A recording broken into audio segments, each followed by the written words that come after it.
Assalaamu calaykum, magacaygu waa Cabdiweli. Ku soo dhawaada mowduuceena maanta. Dadka cusubta kanaalka fadlan subscribe noo sar si ay dhiirigelin noogu noqoto like noogu sharaf. Waa mahadsantahay.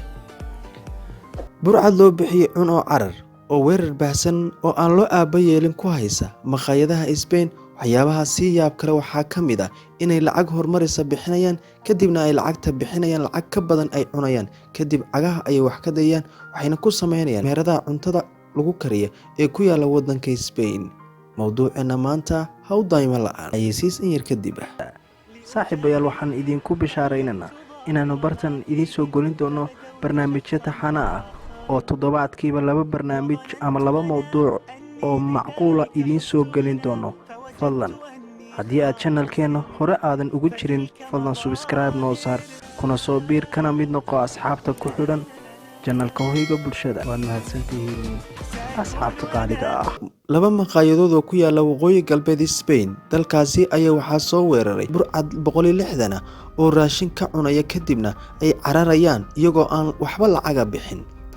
Raashinka ay cunayaan agtiisa lagu sheegay 12,000 oo euro. Kooxdan ayaa iska dhigaysay inay dabaaldegayaan waxayna bixinayaan lacag hormarisa oo gaaraysa $950 waxayna markaasi cunayaan raashin gaaraya 200 oo euro oo lacag aad u fara badan. Maqaayada kale ee isla burcadani weerareen ayaa ninka iska leh oo ayaa sheegay inay isagana ay ka cuneen. Maqaayad kale oo burcadani soo weerartay ayaa ninka iska leh oo warbaahintu ay la hadashay ayaa sheegay inay isna ka cuneen raashin gaaraya 1,000 euro iyagoo hormaris aana u bixiyay 100 euro.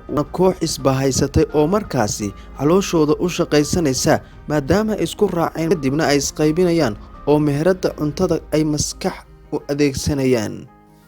Mulkiilayaasha ayaa yiri dadkan tiradoodu waxay dhan tahay 160 balse way noo dhuumanayaan kadibna way naga sii dhuumanayaan. 5 daqiiqo ayaad gudahood waayaysaa meel ay jaan iyo cilim dhigeen. Waytarka ayaad weydiinaysaa raggii halkan joogay meeye.